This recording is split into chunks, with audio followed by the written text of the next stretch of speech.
Okay, someone is clearly going to get fired from Toei Animation after these past 2 episodes. Someone is clearly about to get fired, because the placement of the opening song and the way they did that ending song, the placement was just like, what the fuck? Like, I understand a cliffhanger's there to just get you interested in the next episode, and I rage at cliffhangers, I do.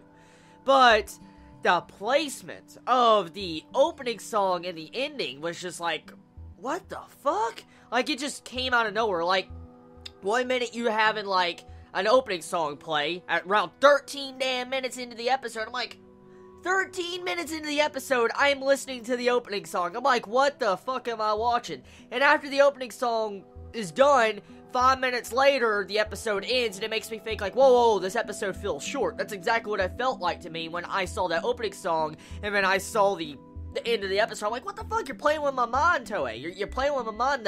The placement of the opening song threw me off with that cliffhanger. Like, the cliffhanger just was, like, unexpected. Like, it wasn't a cliffhanger that was just like, oh my god, I need the next episode. It was a cliffhanger where it came out of nowhere. Like, it felt like you were in the middle of the episode and it just ended because of the placement of their opening song. I love the opening song. I absolutely adore the opening song of World Trigger. One does not just simply skip the opening song of World Trigger, because it is absolutely amazing. I'm listening to an opening song, usually, in my mind, when I'm watching an anime, I think that the episode is beginning. And, like, for some reason, I must have, like, deleted the prior information before the opening song, and I just thought the episode was going to be longer, and then the episode ends. I'm like, what the fuck? It just... yeah. This episode of World Trigger, it's good. It's a good episode. Don't get me wrong. I like this episode. I really, really like this episode. But someone is clearly either going to get fired or they're not going to be able to handle these episodes any longer, because the way they've been placing the opening song, smack dab in the fucking center of the episode, it comes out of nowhere. Like, one moment you're watching the episode, and the next moment it just goes into an opening song out of nowhere. And I'm like, shouldn't you have this, like, at the beginning of the episode before you get started? Like, you have your recap, you play the opening song, and then you start the episode. That's how they should do it. But what's going through their mind to start the opening song in the center? Like, why? I don't understand. Are they trying to trick their watchers that the episode is actually short? Is that what they're trying to do? But anyways, okay, let's actually get in depth with this episode. Now that I've talked about the placement of the opening and the way they handled the cliffhanger, the episode goes in depth more with Treon levels and the entire aspects of Chika. Chika, we find out how her, like, Treon levels are. Like, we find out how high they are and why neighbors are targeting her, and we find out why neighbors are coming to the world specifically. Like, we find out the neighbors' objectives. Like, certain neighbors of why they're sending Treon soldiers to actually go to the real world, like our known world. Because in the known world, there's a bunch of people, pretty much. A bunch of humans, regular humans that are not neighbors, a bunch of humans, and every individual human has, like, you know, a Treon gland organ or whatever inside of them, and these Treon soldiers are hunting people down, capturing them, kidnapping them, taking them back to the neighbor's world, and then they're using it to just build their army. And you have different countries fighting inside of the other world where the neighbors come from. So, we find out the objectives of why Treon soldiers are coming into the world. That's pretty much been explained finally, so now we have the entire in-game goal or slight in-game goal of the upcoming arcs, I guess, for now. But the real thing is, though, is how powerful Chika's Treon levels is. That fucking cube? Damn! Did you see how big it was, dude? Like, damn! You have replicas say that he's never seen something like that powerful. And I'm like, what the fuck is she? Like, whoa! Why? Why is her Treon level so high?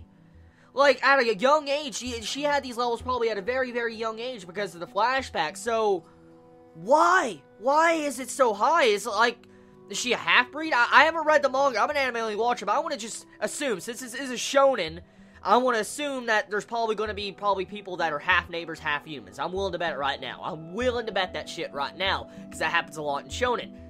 I'm willing to bet that maybe Chika is a hybrid. Maybe she's neighbor and human. I want to say it right now.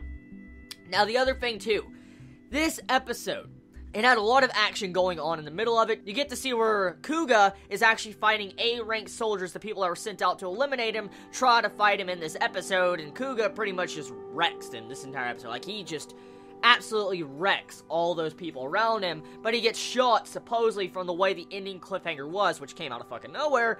It felt like, you know, he got shot in the back of the head and he died, but I highly doubt Kuga is dead. I mean, like, no way, because I think I've seen the Volume 4 cover of World Trigger, and he's on it. Yeah, there's no way they're killing off Kuga. I want to say right now, I really doubt that, but just that overall, the fight of how you had it to where Jin said that, like, Kuga can handle everybody by himself. I'm like, damn, he must be strong to be able to handle, like, A-class people by himself. And snipers that are sniping at him, too. So, yeah, that is incredibly badass, finding out more about Kuga. The other things, too, is that Kuga, his side effect. I think I got, like, hints at his side effect. Now, after this episode, I personally believe his side effect has something to do with, like, reading someone's mind. Like, he could see what they're thinking. Like, he instantly knew what the people he was fighting was thinking. This has been displayed a couple times before, but with this, after learning about side effects in the last week's episode and stuff, now I'm starting to understand what Kuga's been doing. He's actually been reading someone's minds or learning what they're trying to think or something. I don't know exactly the full grasp of his side effect, but he's able to figure out what they're doing, and so he knew the snipers were coming. So our question is, like, did he really get hit, or did he let himself get hit? A lot of questions we have to wonder. Overall, though, the episode is good. Animation, for the most part, actually, the animation was a lot better than previous episodes of World Trigger, which is good. Like, it was really good for the fighting. I mean, comparing it to other fighting series of this season, it's kind of unfair. World Trigger's still not the best when it comes to the fighting scenes, but the animation was definitely a lot better than the other episodes. But let's be honest here, we're not watching World Trigger for the animation. We're watching World Trigger for the story and the characters. Let's just be real here, okay? So, overall, decent episode. I mean, it's a decent episode. Stuff happened, shit went down, and just hopefully next week there's nobody else losing their jobs in Toei Animation because of bad placement of openings in the way they handle the cliffhanger. So anyways, tell me your thoughts in the comments below. I love you all so much. Please be safe. Chibi out.